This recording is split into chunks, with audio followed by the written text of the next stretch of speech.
4년간의 약속, 그 침묵의 진실. 나에겐 강박에 가까운 습관이 하나 있다. 바로 혹독할 정도로 정확성을 추구하는 것이다. 올해 32. 나는 이 나이가 되도록 인생에서 나를 배신하지 않는 것은 오직 내 힘으로 쌓아 올린 은행 계좌의 숫자와 커리어뿐이라는 것을 깨달았다. 4년 전 이혼한 후 나는 아들 준서와 함께 서울 강남의 고급 주상복합에 살며 멋진 차를 몰고 누구나 부러워할 만한 편리한 삶을 누리고 있다. 내 주변의 모든 것은 마치 오차 없이 프로그래밍된 기계처럼 완벽하게 돌아간다. 그리고 그 완벽한 일정 속에는 매월 5일 아침 8시 정각에 어김없이 일어나는 정기적인 이벤트가 하나 있다.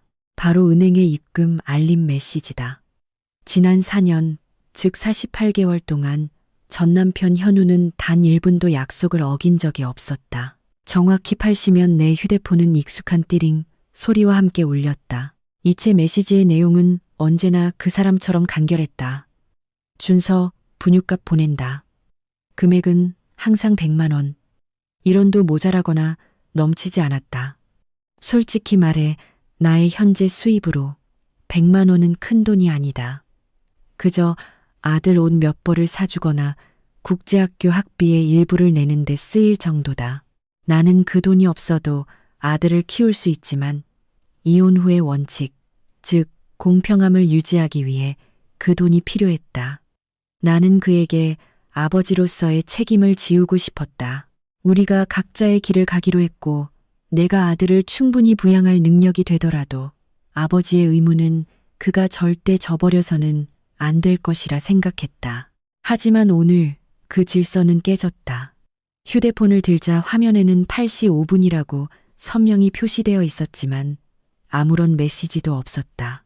수신함은 텅 비어 있었다. 나는 미간을 찌푸렸다. 마치 새하얀 셔츠에 묻은 얼룩을 본 것처럼 불쾌한 감정이 스멀스멀 피어올랐다. 은행 시스템에 오류가 있거나 인터넷 문제겠지라고 애써 생각했다. 화면을 쓸어내려 은행 앱에 로그인해 거래 내역을 확인했다. 로딩을 알리는 원이 빙글빙글 돌다 멈췄다. 여전히 이전 잔액 그대로 100만 원은 입금되지 않았다. 8시 10분 휴대폰은 무서울 정도로 고요했다. 나는 부엌의 대리석 식탁 위에 휴대폰을 세게 내려놓았다. 딱딱한 충돌음이 울리며 불쾌감은 점차 짜증으로 변해갔다. 현우는 원래 원칙주의자라 할 만큼 고지식한 사람이었다.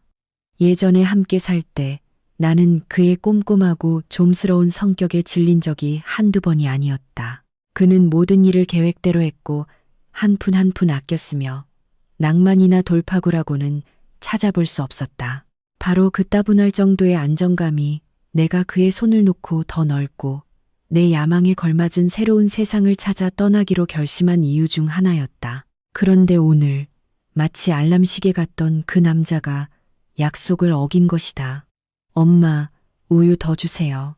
6살배기 아들 준서의 목소리가 나를 분노의 생각에서 끄집어냈다. 식탁 의자에 아슬아슬하게 앉아있던 아이가 동그란 눈으로 나를 쳐다보고 있었다. 나는 서둘러 평정을 되찾고 아들의 컵에 우유를 따라주었다. 아들이 맛있게 먹는 모습을 보니 마음이 조금 누그러졌다. 하지만 아이의 다음 질문은 나를 다시 멈칫하게 했다. 엄마, 이번 주말에 아빠가 저 데리러 와요? 우유갑을 든 내 손이 허공에서 멈췄다. 나는 아들을 바라보다가 창밖으로 시선을 돌렸다. 이른 아침 햇살 아래 마천루들이 위용을 뽐내고 있었다. 문득 현우가 아들을 데리러 오지 않은 지 벌써 2달이 넘었다는 사실을 깨달았다. 이전에는 항상 출장이 길어져서 혹은 새 프로젝트 때문에 바빠서와 같은 합당한 이유를 대며 미리 문자를 보냈었다. 마지막으로 만났을 때를 떠올려 보았다. 현우는 아주 멋진 정장을 입고 반짝이는 구두를 신고 머리도 단정하게 빗어 넘긴 모습이었다. 그는 최근 영업팀장으로 승진했고 일은 바쁘지만 수입은 좋아졌다고 했다. 잠실의 아파트도 할부로 장만했다고 자랑했다. 그때 그의 겉모습을 보고 나는 속으로 비웃었다. 나를 떠나고 나니 사람답게 사는 법도 알고 누릴 줄도 아는구나. 예전처럼 일에만 파묻혀 푼돈이나 아끼던 촌스러운 남편이 아니구나 하고 아빠가 회의 때문에 바쁜가 보지. 뭐. 이따 엄마가 전화해서 물어볼게. 나는 의심을 감추며 건성으로 대답했다. 준서는 순순히 고개를 끄덕이고 아침을 마저 먹었다. 그리고 나는 다시 휴대폰을 들었다. 8시 30분. 여전히 돈은 들어오지 않았다. 내 마음속에는 걱정보다 자존심이 앞섰다. 이제 와서 딴 마음을 품는 건가? 새 여자, 새 가정이 생겨서 아들에 대한 책임을 소홀히 하는 건가? 만약 그렇다면 절대로 가만히 있지 않을 것이다. 나는 그의 돈이 필요 없지만 그가 우리 모자를 무시하는 것은 용납할 수 없었다. 낮 12시 나는 세 번째로 계좌를 확인했다. 여전히 변동은 없었다. 점심의 허기는 커져가는 의문 속에 사라져 버렸다. 시원한 사무실에 앉아 휴대폰 화면만 멍하니 바라보았다. 현우의 침묵은 점점 비상식적으로 느껴졌다. 나는 전 남편을 잘 안다. 그는 무뚝뚝하고 낭만은 없으며 예전에 내 눈에는 유약해 보이기까지 했지만 신용과 원칙을 목숨처럼 여기는 사람이었다. 이혼 과정이 가장 격렬했던 시기.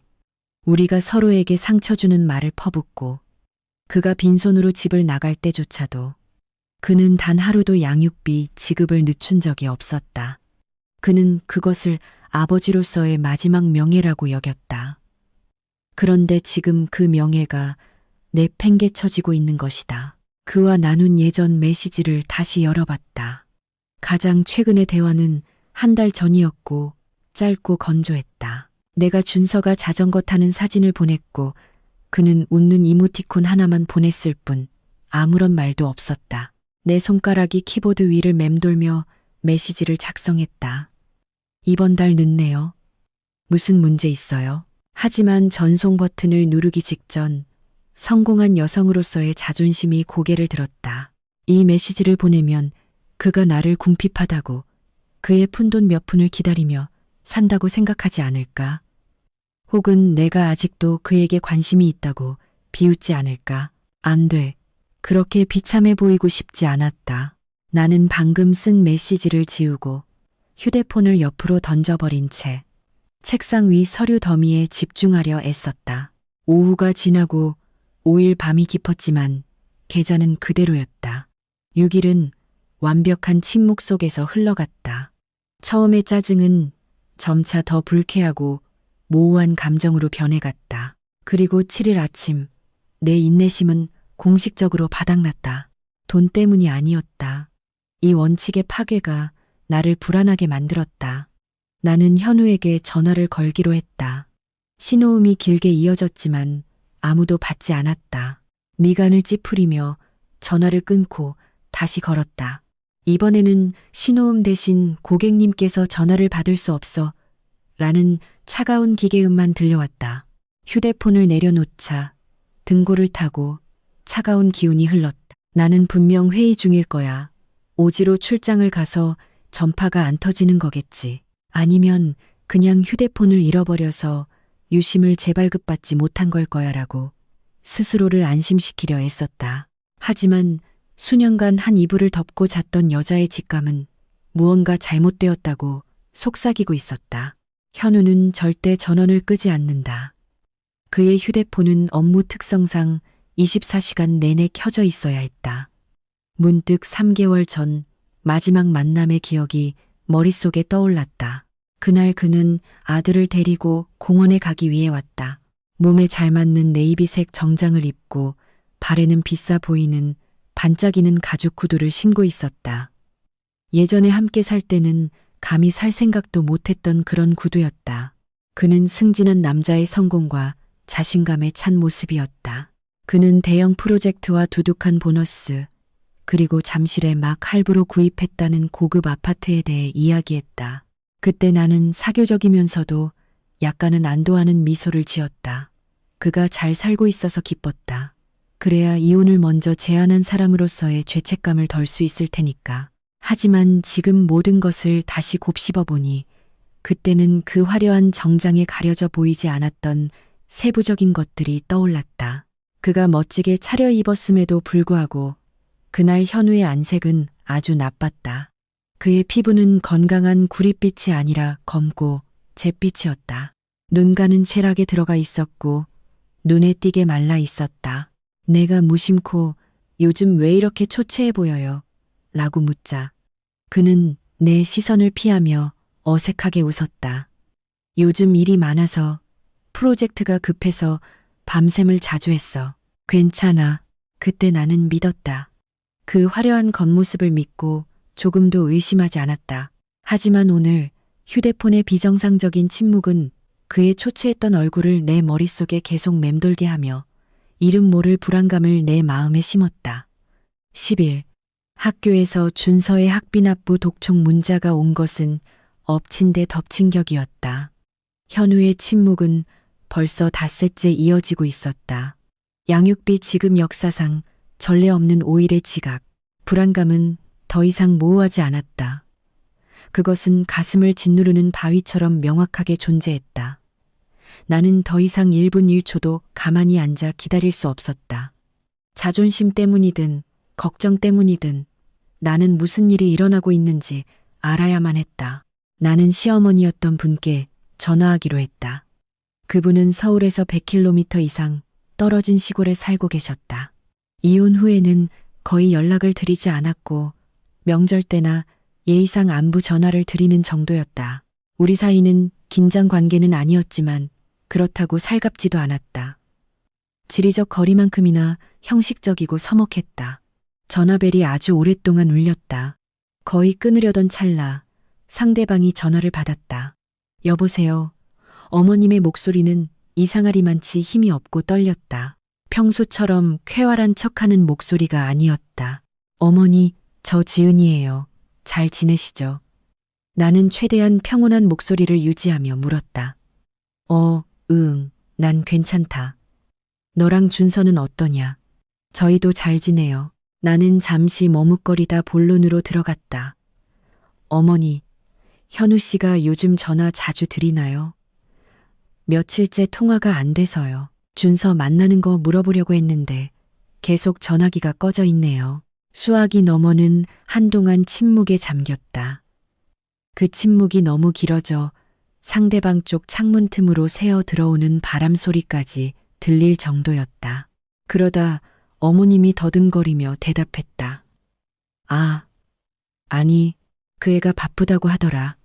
요즘 회사 일이 많아서 일하느라 전화기 꺼놨나 보다. 그 대답은 매우 어색했지만 나를 더 섬뜩하게 만든 것은 그 말 직후에 들려온 아주 작은 흐느낌이었다. 울음을 필사적으로 참으려는 사람의 소리였다. 어머니, 왜 그러세요? 우시는 거예요? 내가 다그쳐 묻자 심장이 더 빨리 뛰기 시작했다. 아니야. 그냥 감기 기운이 있어서 환절기라 그런가 보다. 그럼 이만 끊을게. 내가 지금 뭘 좀 하던 중이라서. 어머님은 안부 인사나 손주를 찾는 말도 없이 황급히 전화를 끊었다. 그 급한 행동은 무언가를 숨기고 있다는 것을 더욱 명백히 했다. 손주 목소리 듣기를 그토록 바라던 분이 도망치듯 전화를 끈다니. 내 의심은 극에 달했다. 어머님은 거짓말을 하고 있다. 틀림없다. 하지만 왜 거짓말을 해야만 했을까? 그리고 무엇을 숨기고 있는 걸까? 나는 까맣게 변한 휴대폰 화면을 멍하니 바라보았다. 무언가 끔찍한 일이 벌어지고 있고 나만 유일하게 배제된 것 같았다. 나는 주소록을 뒤져 민혁의 번호를 찾았다. 민혁은 현우의 대학 시절부터 절친한 친구였고 이혼 후에도 우리 두 사람과 꾸준히 연락을 유지한 유일한 사람이었다. 현우가 어디서 무엇을 하는지 아는 사람이 있다면 그건 민혁뿐일 것이다. 나는 전화를 걸었다. 민혁은 전화를 빨리 받았지만 목소리는 당황한 기색이 역력했다. 지은아, 무슨 일이야? 민혁 오빠, 현우 씨 어디 있어요? 계속 전화가 안 돼요. 나는 그가 거짓말을 준비할 틈도 주지 않고 다그쳤다. 그 자식 현장에 나갔어. 응, 맞아. 저기 강원도 산골짜기 현장이라서 거기는 전파가 약해서 연락이 안 되는 게 보통이야. 민혁은 말을 더듬었다. 그의 말투는 평소와 달리 어설펐다. 산골짜기, 나는 미간을 찌푸렸다. 현우는 영업팀장이다. 그의 일은 고층 빌딩과 고급 레스토랑에서 파트너를 만나 계약을 체결하는 것이다. 언제부터 영업팀장이 산골짜기 현장에 나가야 했는가? 네, 산골짜기요. 민혁이 확신에 찬 듯 반복했다. 하지만 바로 그 순간 민혁의 수화기 너머에서 들려온 한 소리가 그의 서투른 거짓말을 모두 배신했다. 삐뽀삐뽀. 아주 선명하고 가깝고 귀를 찢는 듯한 구급차 사이렌 소리였다. 그 특유의 소리가 공간을 가르며 내 귀에 똑똑히 들렸다. 오빠, 지금 어디예요? 내가 소리쳤다. 민혁은 입을 다물었다. 그가 깊은 숨을 들이쉬는 소리가 들렸고 그는 화제를 돌렸다. 아, 나 지금 길거리야. 그냥 지나가는 차 소리야. 나중에 다시 전화할게. 지금 좀 바빠서. 민혁은 시어머니보다 더 빨리 전화를 끊었다. 나는 힘없이 팔을 늘어뜨렸다. 거짓말의 안개 뒤로 끔찍한 진실이 어렴풋이 모습을 드러내고 있었다. 시어머니의 울음, 민혁의 더듬거리는 말, 구급차 사이렌 소리, 그리고 흔적도 없이 사라진 현우. 이 모든 조각들이 맞춰져 내가 감히 이름 붙일 수 없는 어두운 그림을 만들어냈다. 그는 출장 간 것이 아니었다. 회의 때문에 바쁜 것도 아니었다. 그에게 무슨 일이 생긴 것이다. 아주 끔찍한 일이. 시계를 보니 겨우 오후 2시가 넘었다. 더 이상 사무실에 가만히 앉아 있을 수 없었다. 숫자와 보고서들은 이 순간 아무 의미도 없었다. 나는 벌떡 일어나 가방을 챙겨 급한 집안일을 핑계로 사장실로 달려가 오후 반차를 냈다. 답을 찾아야 했다. 현우를 찾아야 했다. 당장. 나는 도시의 따가운 오후 햇살을 뚫고 차를 몰았지만 마음은 한겨울에 서 있는 것처럼 차가웠다. 의문들이 머릿속에서 춤을 추며 당장 진실을 밝혀내라고 나를 재촉했다. 첫 번째 목적지이자 내가 가진 가장 확실한 단서는 현우의 세보금자리, 그가 자랑스럽게 내게 보여줬던 잠실의 그 아파트였다. 나는 카카오톡 메시지를 뒤져 몇 달 전 그가 보냈던 위치 정보를 찾았다. 그때 그는 언제 시간 되면 준서 물건 좀 이리로 가져다 줘. 아들 데려올 때 쓸 물건이 있어야지. 이게 새집 주소야라고 메시지를 보냈다. 나는 그 위치를 보며 속으로 더 엘리시안 타워를 평가했던 기억이 났다. 서울에서도 손꼽히는 고급 주상복합 중 하나였다. 그때 나는 약간의 질투심을 느끼며 그가 정말 빨리 성공했구나. 이혼한 지 4년 만에 집을 사다니 라고 생각했다. 나는 급히 준서를 친정 어머니 댁에 맡기며 급한 일이 생겼다고 둘러댔다. 아이가 신나게 할머니 집으로 뛰어 들어가는 모습을 보며 가슴이 미어졌다. 나는 속으로 다짐했다. 엄마가 아빠를 꼭 찾을게. 이 이해할 수 없는 침묵의 답을 찾아올게. 차는 더 엘리시안 타워 건물 로비 앞에 멈췄다. 거대한 유리창이 햇빛을 반사해 반짝이고 분수대가 졸졸 흐르며 제복을 입은 경비원이 정중하게 고개를 숙였다. 모든 것이 현우가 말했던 그대로의 고급스러움을 풍기고 있었다. 나는 심호흡을 하고 옷매무새를 가다듬은 뒤 최대한 자신감 있는 태도로 안내 데스크로 걸어갔다. 절망에 빠져 남편을 찾아다니는 전처로 보이고 싶지 않았다. 안녕하세요. 문의 좀 드릴게요. 나는 아름다운 접수원에게 부드럽지만 단호한 목소리로 말했다. 제가 1205호 입주민인 김현우 씨 가족인데요. 며칠째 연락이 안 돼서요. 혹시 집에 계신지 아니면 외출하셨는지 알 수 있을까요? 접수원은 능숙한 미소를 지으며 컴퓨터 키보드를 빠르게 두드렸다.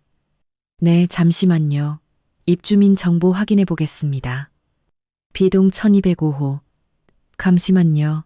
B동 1205호. 그녀는 화면을 보며 눈을 가늘게 뜨더니 놀라움과 당혹감이 섞인 표정으로 나를 올려다보았다. 고객님, 뭔가 착오가 있으신 것 같습니다.